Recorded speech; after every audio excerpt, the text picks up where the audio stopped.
a green card plus, and it's a path to citizenship. We're going to call it the gold card. And I think it's going to be very treasured. I think it's going to do very well. And we're going to start selling, hopefully, in about 2 weeks. Now, just so you understand, if we sell 1 million, right, 1 million, that's $5 trillion, $5 trillion. Yeah, you may have seen that golden announcement from Trump this week, sparking a wave of headlines. The president saying the U.S. will sell a gold card, giving super rich foreigners the right to live and work here, giving them a path to American citizenship for a cool $5 million. The White House saying these gold cards can help pay off all of our national debt. Joining us now to talk more about this is Market Rebellion co-founder and renowned market analyst Jon Najarian. Jon, it's good to see you again. Oh, great to be on with you. Thank you, Natasha. Jon, right off the bat, what is your take on President Trump's gold card? I thought it was a great idea. I mean, I had a similar idea almost a decade ago, but I didn't go to the $5 million level. That puts us up in very rarefied air.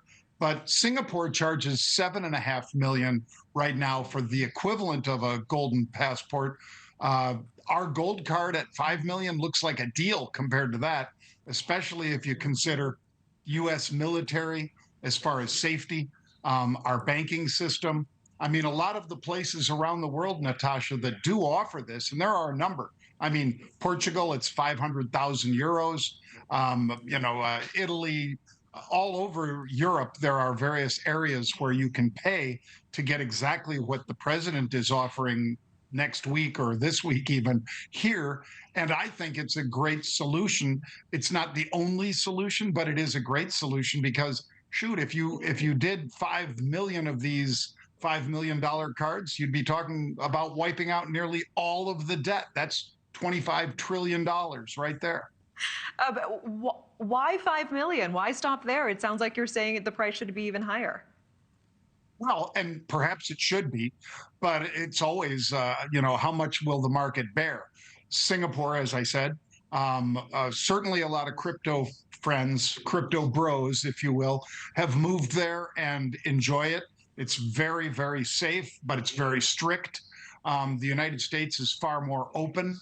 And I think that there's a lot of reasons, property rights, the banking safety that I mentioned and so forth. We could offer more, at a higher price. But I think if you put a limit to the number of these cards, you'd put a FOMO, a fear of missing out, to a lot of the 70 million millionaires that there are around the world. And I think a lot of them would want this safety of the United States. Yeah, let me ask you about that, because Trump went on to say if you sell 10 million of the cards, that's a total of $50 trillion, and our national debt is $35 trillion.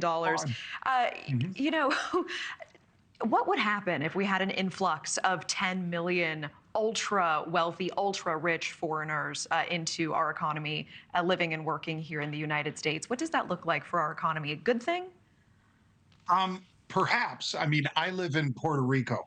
So when Americans come down to Puerto Rico, they do so for the weather, for the food, some of them for the tax benefit and so forth.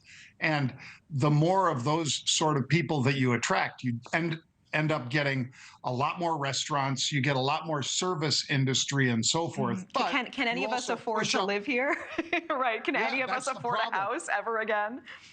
Right. Well, with 10 million, I mean, we had roughly 20 million people come across illegally into this country under the previous administration. So 10 million people, and I'm not saying they're going to sell 10 million of them, but at 10 million, very well-heeled investors, you and I can imagine where they'd go probably. California, New York, Florida, Texas. I mean, a lot of those states and some of the other states, and they would push up prices, quite frankly. Yeah. That would be, look what the wildfires have done in California. Sure. You wipe out a bunch of homes. That's not the same, but you bring in a bunch of rich people, they're going to outbid other people for those same properties. Jon Najarian, always an interesting conversation. Thank you so much. Thanks for watching. Go to joinnn.com to find NewsNation on your screen. And don't forget to click the red subscribe button below to get more of NewsNation's fact-driven, unbiased coverage.